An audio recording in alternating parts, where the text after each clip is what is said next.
El 19 de marzo de 2024, las cámaras de seguridad de una casa suburbana en Brandon, Mississippi, capturaron algo que helaría la sangre de cualquiera que lo viera. A las 3:54 de la tarde, una madre y su hija de 14 años llegaban a casa desde Northwest Rankin High School, donde la madre trabajaba como maestra de matemáticas y la hija asistía como estudiante. En la grabación, todo parecía normal. Una tarde ordinaria de martes en una familia estadounidense de clase media. Pero 20 minutos después, a las 4:14 de la tarde, esas mismas cámaras captarían algo completamente diferente. La adolescente caminaba por la cocina hacia el dormitorio de su madre con algo escondido detrás de su espalda. Las cámaras no podían ver dentro del dormitorio, pero capturaron el audio de 3 disparos consecutivos. Luego la adolescente regresaba corriendo a la cocina, donde 2 perros preocupados la rodeaban. Ella ignoraba a los perros completamente. En cambio, tomaba el teléfono de su madre y enviaba un mensaje de texto a su padrastro. ¿Ya casi llegas a casa, cariño? Luego, en un giro que solo puede describirse como completamente psicopático, enviaba otro mensaje de texto, esta vez a una amiga, invitándola a venir de inmediato porque había una emergencia. Cuando la amiga llegaba, la adolescente le hacía una pregunta que sería repetida en salas de tribunal y en titulares de noticias en todo el país. ¿Has visto alguna vez un cadáver? ¿Te dan náuseas?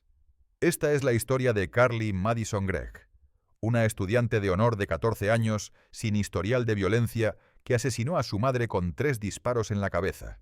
Intentó emboscar y matar a su padrastro e invitó a una amiga a ver el cuerpo de su madre como si estuviera mostrando un proyecto escolar. Esta es la historia de una familia destrozada, una comunidad conmocionada y un juicio que plantearía preguntas inquietantes sobre salud mental, responsabilidad criminal y si el mal puede venir realmente en paquetes jóvenes. La comunidad y la familia. Brandon, Mississippi, es una ciudad suburbana próspera de aproximadamente 25.000 habitantes, ubicada justo al este de Jackson, la capital del estado. Es el tipo de comunidad donde las familias se mudan específicamente por las buenas escuelas, las calles seguras y el ambiente de pueblo pequeño, a pesar de estar a solo 15 minutos de la ciudad más grande de Mississippi. Las casas bien mantenidas se alinean en calles tranquilas, los vecinos se conocen por sus nombres, y la criminalidad violenta es lo suficientemente rara como para que cuando sucede, conmociona a toda la comunidad hasta su núcleo. Brandon es parte del condado de Rankin, una de las áreas más ricas y conservadoras de Mississippi, donde los valores familiares tradicionales y el orgullo comunitario están profundamente arraigados en la cultura local. Las iglesias bautistas salpican el paisaje.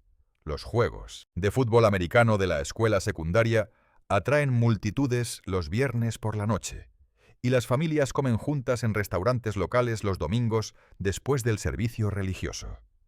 Northwest Rankin High School es una de las instituciones educativas más grandes y respetadas del distrito escolar de Rankin County. Con aproximadamente 1.500 estudiantes, la escuela tiene una reputación de excelencia académica y programas extracurriculares competitivos. El edificio moderno alberga aulas bien equipadas, un gimnasio espacioso y una biblioteca donde los estudiantes estudian durante sus horas libres. Los pasillos zumban con la energía típica de cualquier escuela secundaria americana, con casilleros que se cierran con estruendo, estudiantes que se ríen entre clases, y maestros dedicados que trabajan para preparar a sus alumnos para la universidad y más allá. Era en esta escuela donde tanto Ashley Smiley enseñaba matemáticas como su hija Carly Madison Gregg asistía como estudiante. Ashley Nicole Smiley había nacido el 11 de abril de 1983. Con 40 años en el momento de su muerte, Ashley era una maestra de matemáticas apreciada en Northwest Rankin High School, conocida por su dedicación a sus estudiantes y su enfoque paciente para explicar conceptos matemáticos complejos. Colegas y estudiantes la describían como alguien que realmente se preocupaba por el éxito académico de sus alumnos, alguien que se quedaba después de clases para ayudar con la tarea y ofrecía palabras de aliento cuando los estudiantes luchaban. Ashley había tenido 2 hijas. Una había muerto joven, una tragedia que había marcado profundamente a la familia. Carly Madison era su hija sobreviviente, nacida el 23 de abril de 2009. Heath Smiley, el esposo de Ashley y padrastro de Carly, trabajaba como fisioterapeuta en una clínica a solo 5 minutos de su casa en Brandon. Con 39 años, Heath había construido una práctica exitosa y era respetado en su campo. Había formado parte de la vida de Carly durante años, proveyendo estabilidad y apoyo a la familia. Por fuera, los Smiley parecían ser exactamente el tipo de familia que prosperaba en una comunidad como Brandon. Profesionales trabajadores, involucrados en la escuela, viviendo tranquilamente sus vidas en una casa bonita en un vecindario seguro. Carly Madison Gregg era, según todas las apariencias, una adolescente excepcional. Había saltado el 3er grado debido a su intelecto avanzado, lo que significaba que a los 14 años era estudiante de 2º año en la escuela secundaria cuando debería haber estado en 9º grado según su edad. Sus maestros la describían como brillante académicamente, alguien que sobresalía en sus estudios y había sido nombrada estudiante del mes y estudiante del año antes del incidente que cambiaría todo.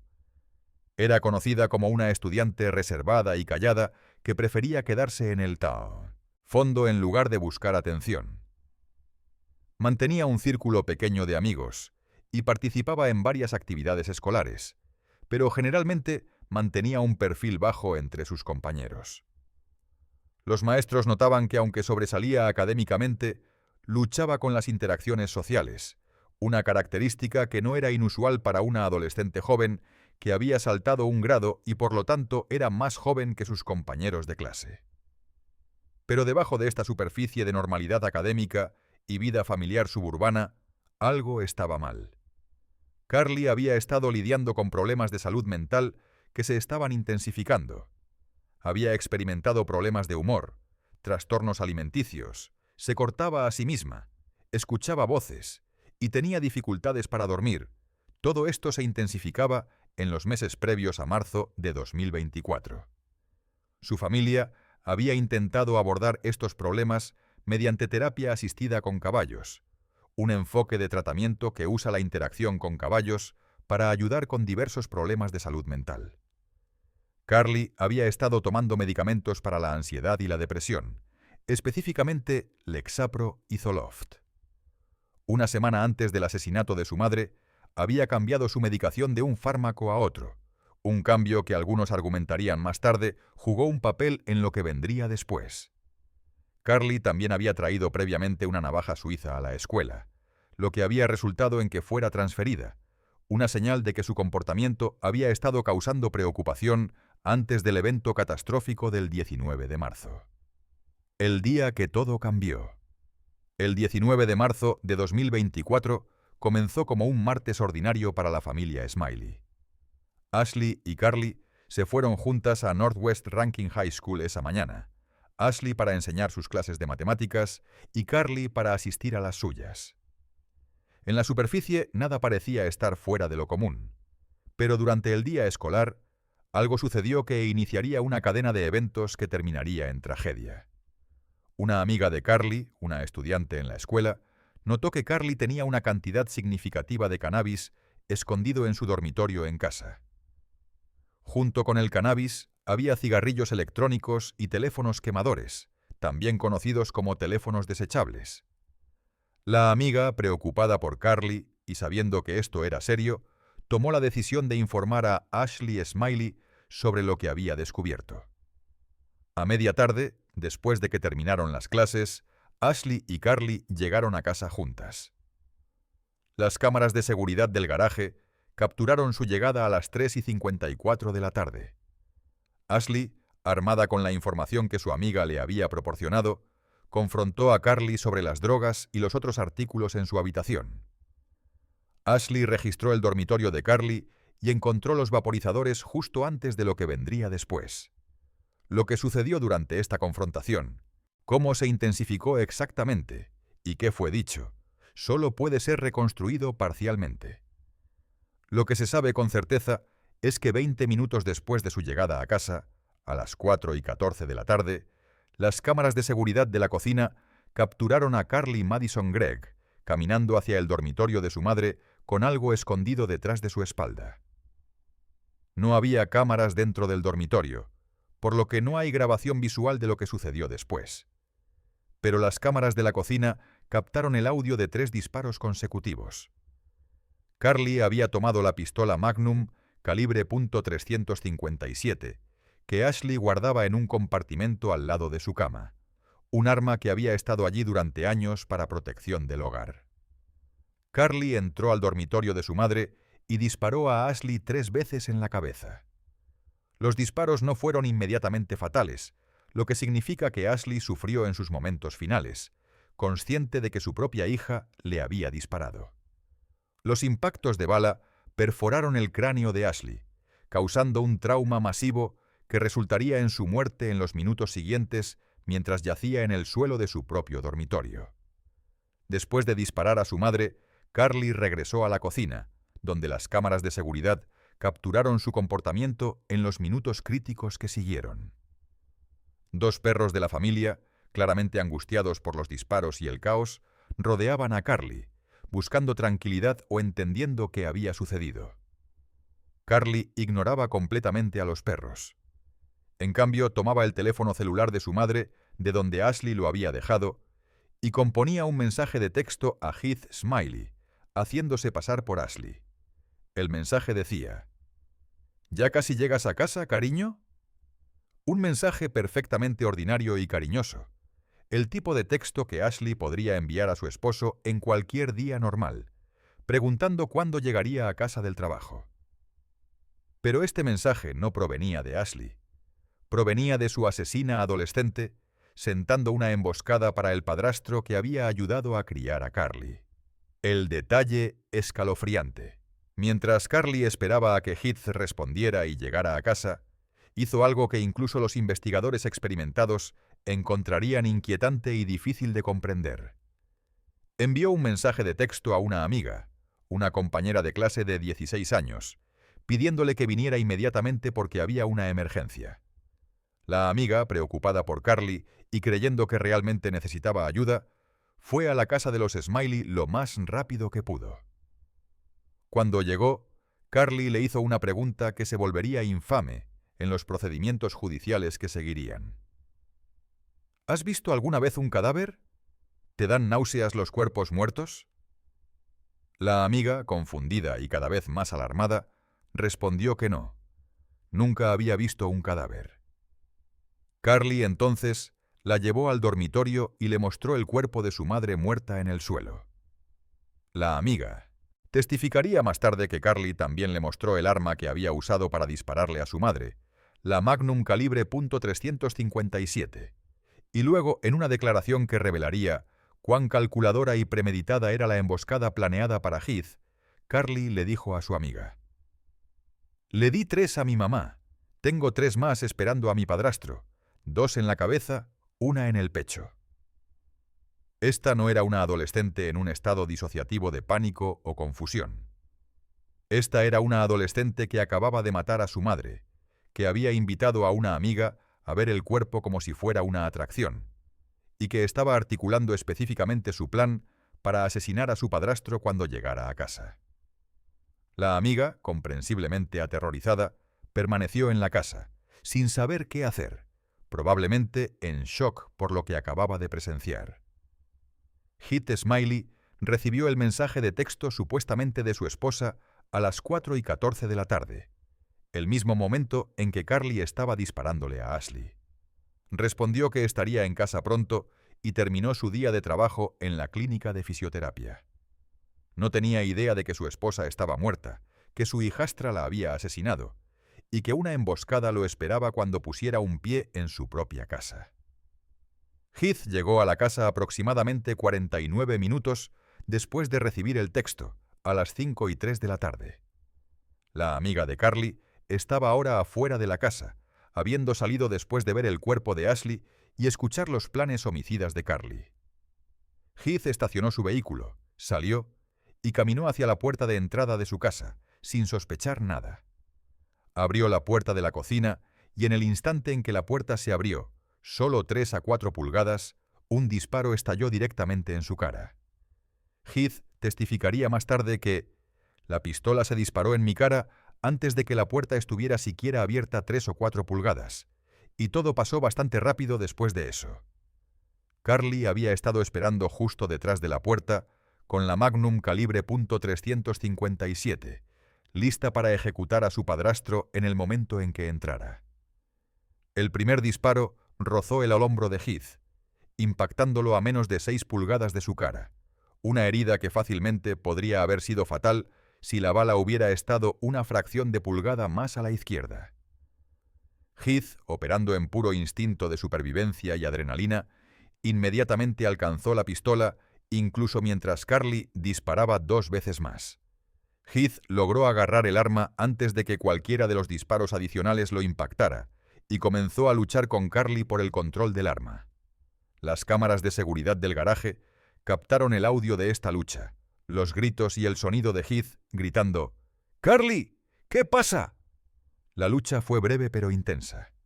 Heath, un adulto de 39 años, era mucho más fuerte que su hijastra de 14 años y logró arrebatarle el arma.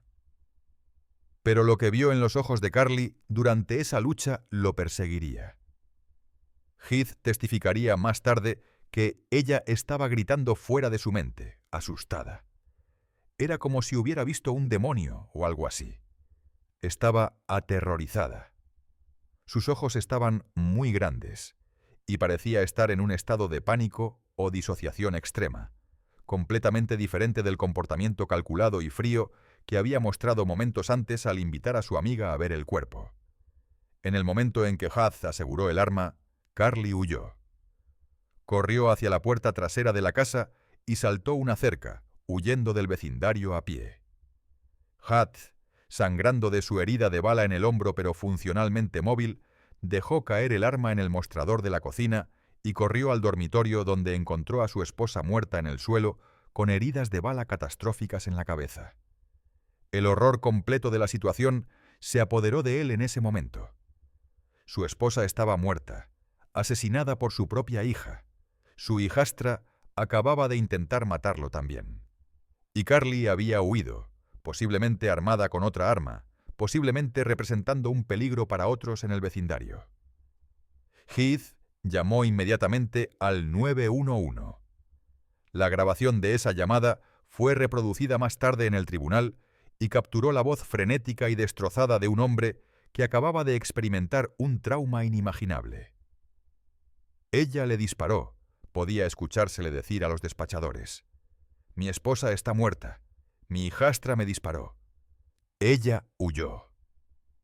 Los despachadores enviaron múltiples unidades de la oficina del sheriff del condado de Rankin a la dirección de los Smiley, junto con helicópteros para buscar a Carly en el vecindario circundante. Los paramédicos llegaron para tratar la herida de hombro de Heath y confirmar lo que ya era sombrío, obviamente. Ashley Smiley estaba muerta. La captura y el arresto. Carly Madison Gregg no llegó lejos. Los oficiales desplegados en el área, ayudados por rastreo aéreo de helicópteros de la policía, localizaron a Carly aproximadamente a media milla de la casa de los Smiley, aproximadamente 30 minutos después del tiroteo. Fue arrestada sin incidentes, sin resistencia y llevada bajo custodia. Las cámaras de la patrulla capturaron su arresto, mostrando a una adolescente pequeña en ropa ordinaria, siendo esposada y colocada en la parte trasera de un vehículo de la policía. La facilidad de su captura estaba en marcado contraste con la violencia que había desatado solo momentos antes. El investigador del condado de Rankin, Zachary Cotton, respondió a la escena y comenzó la tarea de documentar la evidencia y entrevistar a testigos. Cotton y su equipo aseguraron las cámaras de seguridad de la casa, que resultarían ser cruciales en la construcción del caso contra Carly. Entrevistaron a Heath Smiley extensamente sobre los eventos de la tarde. Entrevistaron a la amiga que Carly había invitado a ver el cuerpo de su madre, quien proporcionó un testimonio devastador sobre el comportamiento de Carly y su declaración explícita sobre tener 3 más para el padrastro. Documentaron la escena del crimen en el dormitorio donde yacía el cuerpo de Ashley, fotografiando la evidencia balística y la posición del cuerpo. Durante las horas y días que siguieron al arresto de Carly, los investigadores también descubrieron otro detalle inquietante. Una de las cámaras de seguridad de la casa estaba faltando cuando los investigadores hicieron su inspección inicial. Más tarde fue localizada dentro del refrigerador de la familia. Carly había intentado ocultar evidencia de su crimen tomando la cámara y escondiéndola en el lugar menos probable que los investigadores buscarían inmediatamente. Los investigadores no estaban seguros de si la memoria de la cámara habría sido dañada por las bajas temperaturas del refrigerador, potencialmente destruyendo evidencia crucial. Este acto de ocultar la cámara formaría la base del cargo de manipulación de evidencia que Carly enfrentaría junto con los cargos de asesinato e intento de asesinato. Carly Madison Gregg fue formalmente acusada de asesinato en primer grado por la muerte de Ashley Smiley, intento de asesinato por disparar a Heath Smiley y manipulación de evidencia por esconder la cámara de seguridad. Debido a la gravedad de los cargos y la naturaleza premeditada del crimen, los fiscales tomaron la decisión de procesar a Carly como adulta, a pesar de que solo tenía 14 años en el momento del crimen. Esto significaba que enfrentaba las mismas sanciones posibles que un adulto enfrentaría por estos cargos, incluyendo potencialmente cadena perpetua sin posibilidad de libertad condicional. La fianza de Carly fue fijada en $1 millón en su comparecencia inicial en abril de 2024. El juez David Morrow dejó claro que creía que Carly representaba un peligro para otros. «Creo que la señorita Gregg representa un peligro especial para otros», dijo el juez Morrow.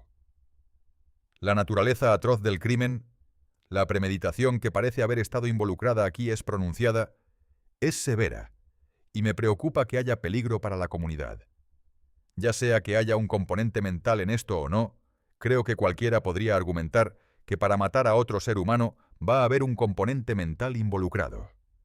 Carly permaneció en la cárcel del condado de Rankin mientras su caso avanzaba por el sistema judicial, y el juez ordenó una evaluación de salud mental para determinar su competencia para ser juzgada. Los meses previos. Al juicio. Durante los meses entre el arresto de Carly en marzo de 2024 y su juicio en septiembre de 2024, surgieron detalles sobre su estado mental y el caso en su contra. Los fiscales ofrecieron a Carly un acuerdo de declaración de culpabilidad. Si se declaraba culpable de asesinar a su madre, los otros 2 cargos serían retirados y sería sentenciada a 40 años en prisión. 40 años es una sentencia extraordinariamente larga para un delincuente juvenil. Pero dado que Carly tenía 14 años cuando cometió el crimen, teóricamente podría ser liberada mientras aún estaba en sus 50 años si aceptaba el acuerdo. Su equipo de defensa, liderado por las abogadas Bridget Todd y Kevin Camp, rechazó el acuerdo de declaración de culpabilidad 2 veces. Estaban apostando a un veredicto de no culpable por razón de locura, argumentando que Carly estaba experimentando una crisis de salud mental tan severa el 19 de marzo que no podía ser considerada criminalmente responsable de sus acciones. La defensa contrató a un psiquiatra, el Dr. Andrew Clark, para evaluar a Carly. El Dr. Clark concluyó que Carly sufría de trastorno bipolar 2 y había estado experimentando una crisis de salud mental en el momento del asesinato. Clark testificaría que Carly había tenido problemas de humor, problemas de trastorno alimentario, se cortaba a sí misma, escuchaba voces y tenía dificultades para dormir. Todo esto se intensificaba hasta enero de 2024. Argumentó que el 19 de marzo, Carly estaba teniendo una crisis de salud mental y experimentaba una disociación severa que significaba que no entendía completamente la naturaleza de sus acciones. El cambio de medicación una semana antes del asesinato, pasando de un medicamento al Lexapro, potencialmente había desestabilizado su condición, argumentó la defensa. Sin embargo, la fiscalía tenía sus propios expertos psiquiátricos que llegarían a conclusiones muy diferentes. El doctor Jason Pickett, un psiquiatra forense, evaluó a Carly y concluyó que definitivamente no cumplía con el estándar legal de Mississippi para la locura. El doctor Dr. Pickett testificaría que mi opinión es que Carly no cumple con el estándar de Mississippi para la locura en el momento de los eventos y que conocía la naturaleza, calidad y maldad de sus acciones durante ese día. Pickett señaló evidencia que mostraba que Carly entendía perfectamente lo que estaba haciendo, incluyendo el hecho de que intentó ocultar evidencia escondiendo la cámara de seguridad en el refrigerador, que invitó a una amiga después del asesinato como si fuera una actividad social normal, y que articuló específicamente su plan para matar a su padrastro. Pickett también hizo referencia a un mensaje de texto de febrero de 2024 en el que Carly le dijo a una amiga: «No entiendes cuán psicópata estuve ese día. Casi asesiné a mis padres». Este mensaje, enviado semanas antes del asesinato real, sugería que Carly había estado contemplando la violencia parricida y que tenía suficiente capacidad para reconocer que tales pensamientos eran psicópatas. Pickett describió las acciones de Carly como diabólicas y dijo que mostraba tendencias narcisistas. La terapeuta de Carly también proporcionó testimonio que era dañino para la defensa de locura. Testificó que Carly había parecido emocionalmente estable en su última sesión el 18 de marzo de 2024, solo un día antes de que disparara a su madre. No había signos evidentes de que Carly estuviera al borde de una crisis psicótica o episodio disociativo severo. El juicio. El juicio del estado de Mississippi contra Carly Madison Gregg comenzó el 16 de septiembre de 2024 en el Tribunal del Circuito del Condado de Rankin. El juez Dewey Arthur presidió el caso. La sala del tribunal estaba llena a capacidad desde el primer día, con reporteros de medios de comunicación de todo el país, miembros de la comunidad local y seguidores del crimen verdadero que habían seguido el caso en línea, todos ansiosos por presenciar los procedimientos. El equipo de defensa de Carly había presentado previamente una moción para excluir al público y a los medios, argumentando que su cliente no tendría una oportunidad justa en el juicio con toda la publicidad. El juez Arthur rechazó la moción, citando un precedente de la Corte Suprema de Mississippi de 2005 que apoyaba la cobertura mediática de casos de alto perfil, y declaró que se aseguraría de que el juicio fuera abierto, público y justo. La fiscal asistente Catherine Newman entregó la declaración de apertura de la Fiscalía, exponiendo la teoría del caso del Estado. Newman argumentó que los tiroteos habían tenido lugar horas después de que una amiga le dijera a Ashley Smiley sobre el uso de marihuana de Carly, y que Carly había asesinado a su madre en un acto de ira después de ser confrontada sobre las drogas. La Fiscalía presentó el caso como uno de asesinato premeditado cometido por una adolescente que entendía perfectamente lo que estaba haciendo y que había calculado fríamente su emboscada contra su padrastro. Ella le disparó 3 a su madre y tenía 3 más esperando a su padrastro, dijo Newman, parafraseando las propias palabras de Carly a su amiga. ¿Creen que eso suena como una persona loca? No. Bridget Todd entregó la declaración de apertura de la defensa, reconociendo de inmediato que Carly había sido la tiradora, pero enmarcando la pregunta central como una sobre salud mental en lugar de culpabilidad factual. «Este no es un caso de misterio», dijo Todd. La evidencia mostrará que Carly había estado sufriendo de una enfermedad mental. La evidencia mostrará que Carly, su madre y su padrastro fueron los 3 víctimas ese día. Todd describió a Carly como una niña excepcional sin historial de violencia, que amaba a su madre y que ella misma era una víctima de enfermedad mental no diagnosticada. La defensa argumentaría que Carly había tenido un apagón durante el tiroteo y no tenía memoria de matar a su madre. Una afirmación que la Fiscalía atacaría agresivamente con evidencia de que Carly recordaba y era capaz de articular exactamente lo que había hecho. El testimonio más dramático del juicio vino de Heath Smiley, quien tomó el estrado el segundo día. Heath describió llegar a casa ese día, abrir la puerta y que la pistola se disparara en su cara antes de que la puerta estuviera siquiera completamente abierta. Describió luchar por el control del arma mientras Carly disparaba 2 veces más. y luego describió cómo Carly había estado gritando fuera de su mente, asustada, durante la lucha, como si hubiera visto un demonio o algo así. Cuando la fiscalía le preguntó si creía que Carly lo reconoció cuando le disparó, Heath dijo: «Todavía hasta el día de hoy ni siquiera creo que ella me reconociera. Algo estaba mal». Pero lo más notable sobre el testimonio de Heath fue lo que sucedió después de que terminó de describir los horrores de ese día. Cuando estaba a punto de dejar el estrado, Heath miró directamente a Carly, quien estaba sentada en la mesa de la defensa, y articuló silenciosamente las palabras «Te amo». Este momento extraordinario reveló la profundidad de la tragedia en el corazón de este caso. Heath Smiley todavía amaba a la hijastra que había intentado matarlo, la niña que había ayudado a criar, a pesar de que ella había asesinado a su esposa. Heath y Carly habían mantenido contacto mientras ella estaba encarcelada, hablando frecuentemente a través de mensajes de texto y videollamadas. Heath creía genuinamente que Carly había estado experimentando algún tipo de ruptura mental, y que la niña a la que conocía todavía existía en algún lugar dentro de la persona que había cometido estos actos horribles.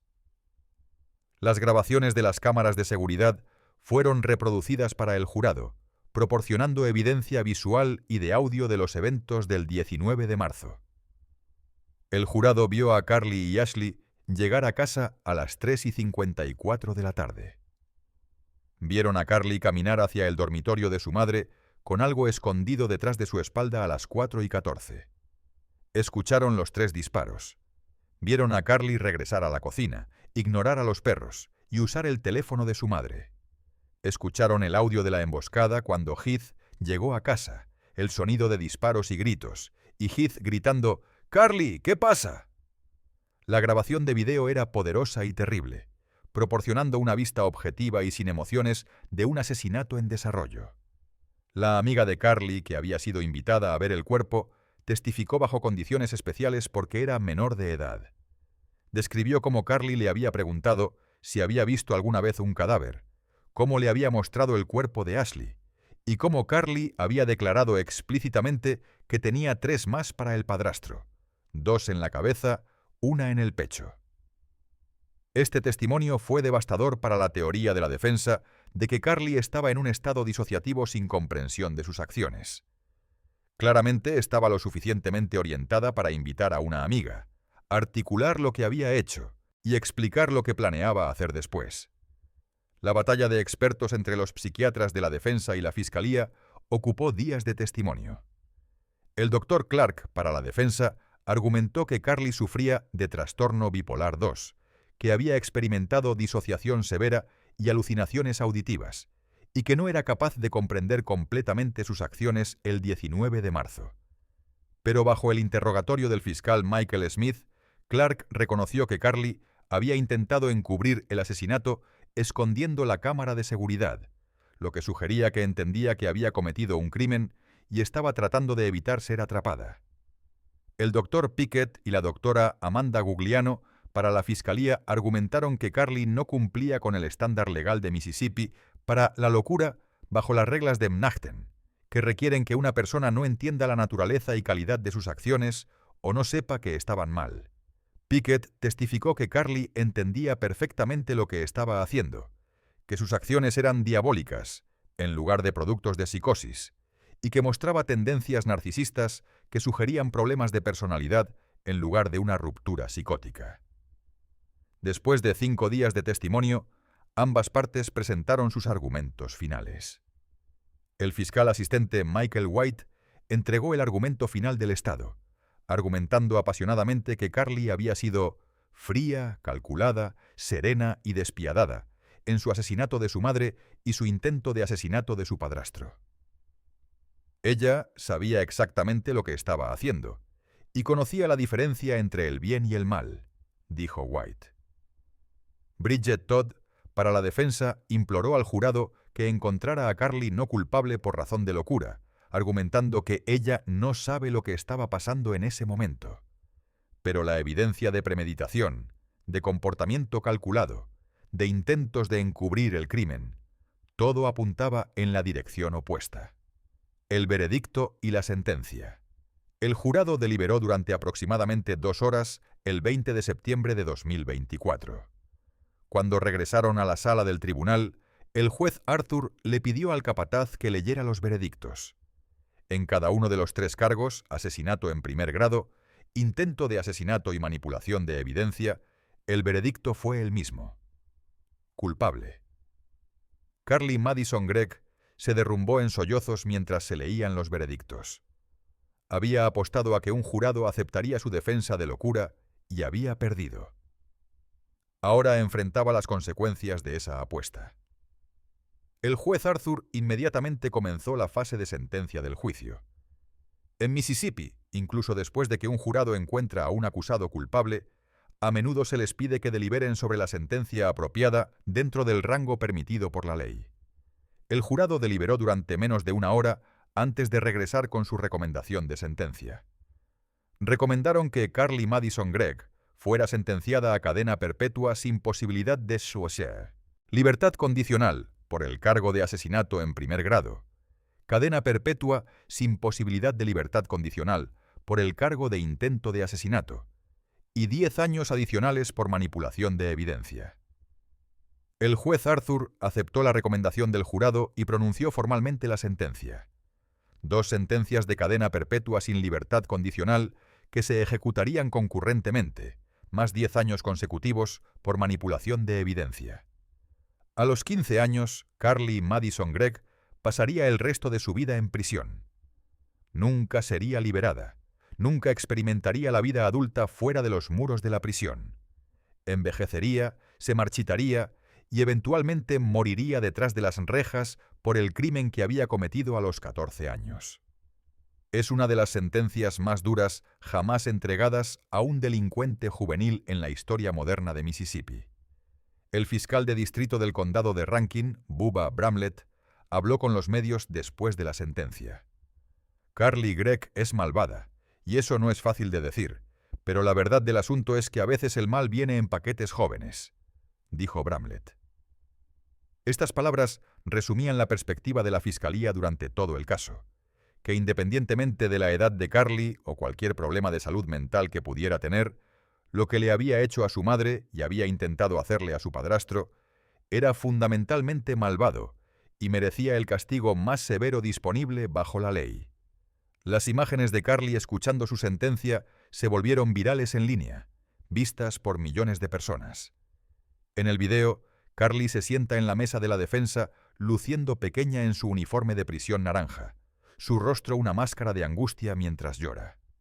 La joven que había sonreído y jugado con sus perros momentos después de asesinar a su madre, la adolescente que había invitado casualmente a una amiga a ver un cadáver, ahora enfrentaba la realidad de que nunca saldría de prisión.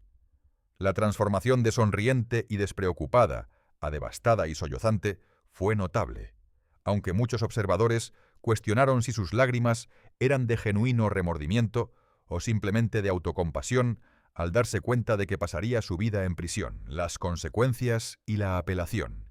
A partir del 24 de septiembre de 2024, Carly Madison Gregg está encarcelada en la Unidad de Delincuentes Juveniles del Centro Correccional Central de Mississippi, ubicado en el condado de Rankin, Mississippi. Esta unidad alberga a delincuentes juveniles que han sido juzgados como adultos y sentenciados a términos largos de prisión. Carly es, con mucho, la reclusa más joven en cumplir una sentencia de cadena perpetua sin libertad condicional en la instalación, y pasará décadas en este ambiente antes de ser transferida potencialmente a una instalación de máxima seguridad para mujeres adultas cuando sea mayor.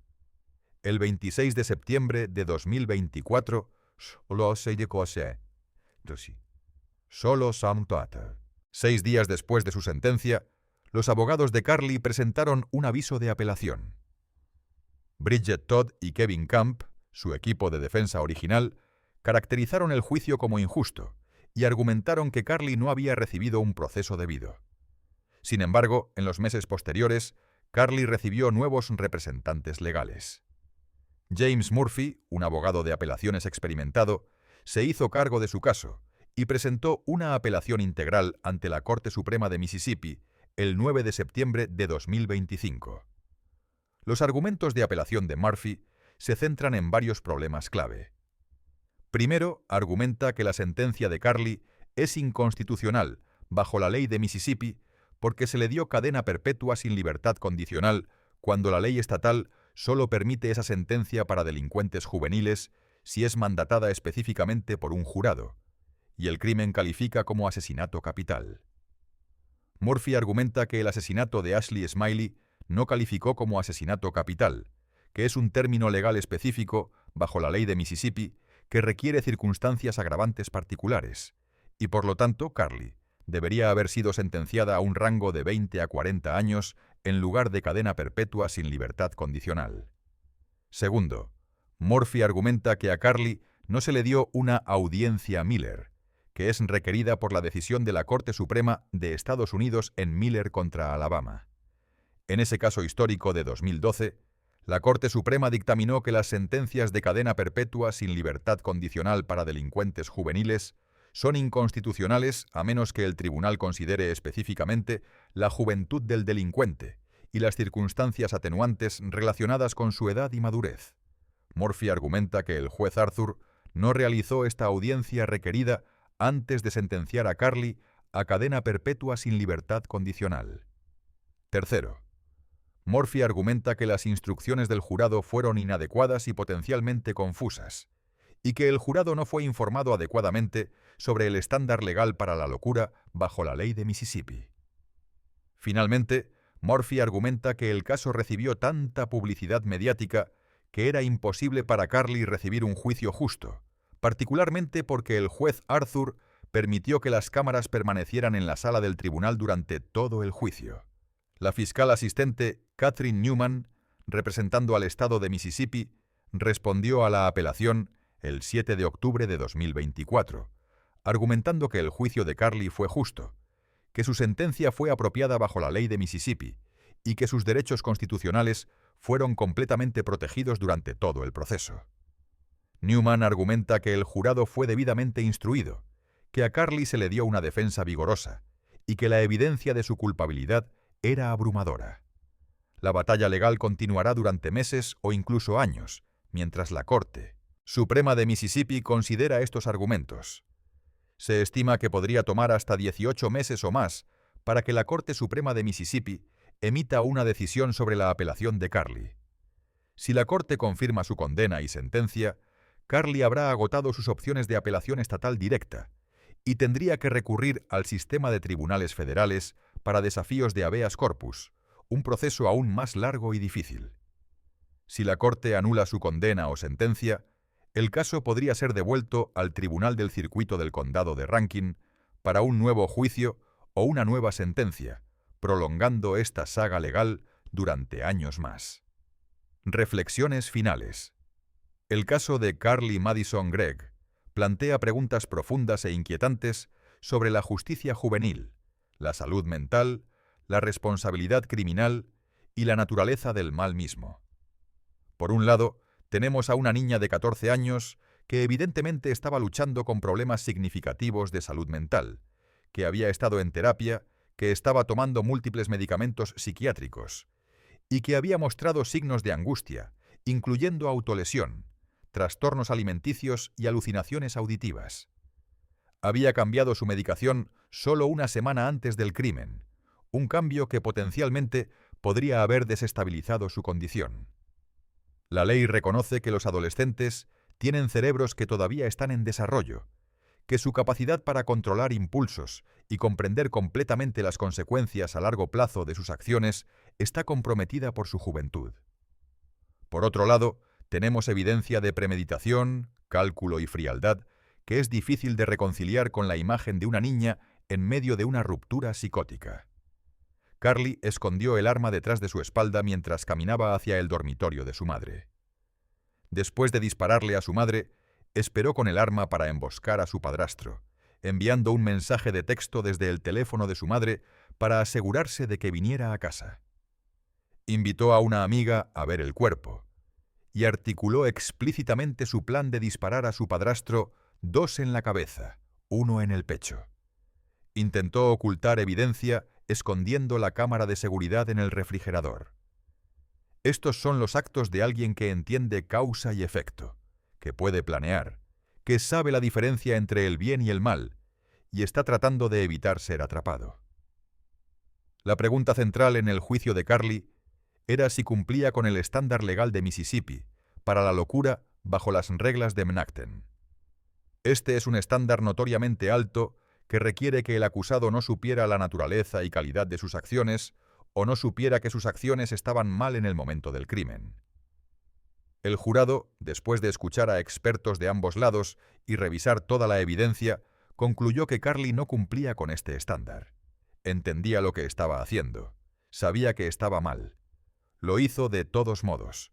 Por lo tanto, era criminalmente responsable de sus acciones.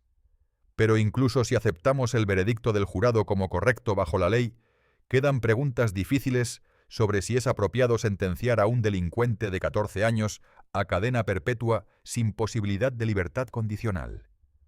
La Corte Suprema de Estados Unidos ha reconocido que los niños son fundamentalmente diferentes de los adultos en términos de su desarrollo cerebral, su capacidad de rehabilitación y su responsabilidad moral disminuida.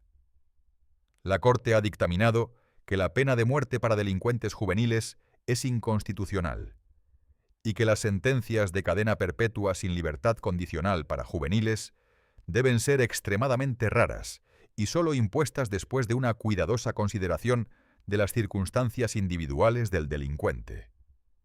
Los críticos de la sentencia de Carly argumentan que sentenciar a una niña de 14 años a morir en prisión viola estos principios, sin importar cuán horrendo haya sido su crimen. Los partidarios de la sentencia argumentan que lo que Carly le hizo a su madre fue tan atroz, tan calculado y tan frío que justifica el castigo más severo disponible.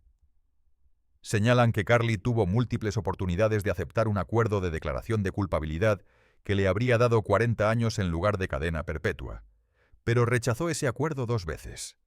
Apostó a que un jurado aceptaría su defensa de locura, y perdió. Ahora debe vivir con las consecuencias de esa elección. Para Heath Smiley, la tragedia de este caso es casi incomprensible. Perdió a su esposa, asesinada por su propia hija. Casi pierde su propia vida cuando esa misma hijastra intentó emboscarlo. Y sin embargo, todavía ama a Carly, todavía mantiene contacto con ella, todavía ve a la niña que ayudó a criar en algún lugar dentro de la persona que cometió estos actos horribles. El hecho de que Heath articulara en silencio «te amo» a Carly en la sala del tribunal durante el juicio habla de una capacidad de perdón y compasión que es casi imposible de comprender dadas las circunstancias. Heath tendrá que vivir con el trauma de ese día por el resto de su vida, lidiando con el trastorno de estrés postraumático, dolor por su esposa perdida y sentimientos complicados sobre su hijastra que está ahora en prisión de por vida. Para la comunidad de Brandon y los estudiantes y personal de Northwest Rankin High School, el caso de Carly Gregg ha sido un recordatorio devastador de que la violencia puede erupcionar en cualquier lugar, incluso en las comunidades más prósperas y aparentemente seguras. Ashley Smiley era una maestra amada que dedicó su vida a educar a jóvenes. Fue asesinada por su propia hija en su propia casa en una tarde ordinaria de martes. La pérdida de Ashley ha dejado un vacío en la escuela y en las vidas de los muchos estudiantes a los que enseñó y mentoreó durante su carrera. El caso también sirve como una advertencia sobre las señales de advertencia de enfermedad mental grave en adolescentes y la importancia de la intervención temprana. Carly había estado mostrando signos de angustia significativa durante meses: autolesión, trastornos alimenticios, alucinaciones auditivas, dificultades para dormir, experimentación con drogas. Su familia había intentado obtener ayuda a través de terapia y medicación, pero claramente no fue suficiente.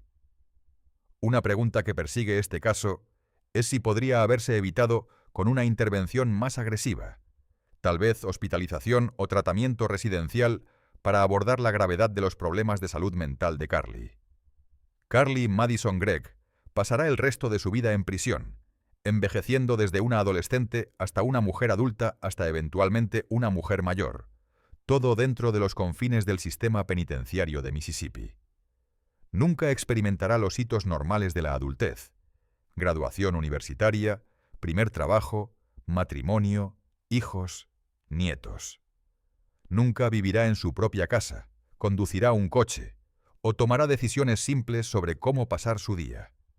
Su mundo se reducirá a celdas de prisión, patios, cafeterías y los confines estrechos de la vida institucional.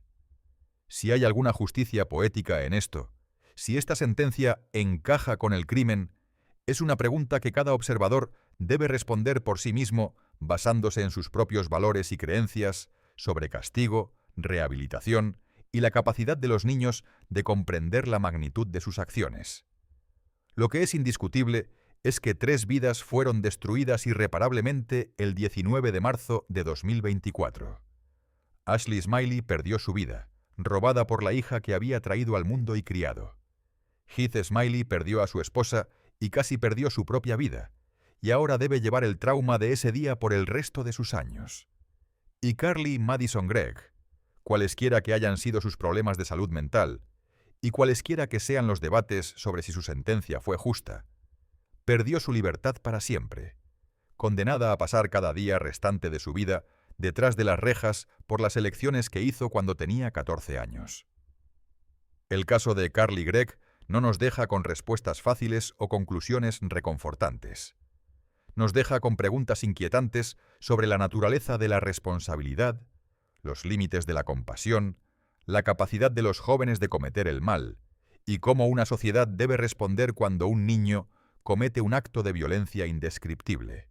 Es una historia que desafía nuestras suposiciones sobre la inocencia de la juventud y nos obliga a confrontar realidades incómodas sobre la salud mental, la violencia familiar y los límites de nuestro sistema de justicia. Permanece como uno de los casos más perturbadores y trágicos en la historia reciente del crimen juvenil en Estados Unidos. Dale like y suscríbete a Crímenes y Castigos para más historias en profundidad de criminales que enfrentaron la justicia en las Cortes de Estados Unidos. Deja un comentario abajo haciéndonos saber desde dónde estás viendo y qué caso te gustaría que cubriéramos a continuación. Tu apoyo nos ayuda a continuar trayendo estas importantes historias a la luz.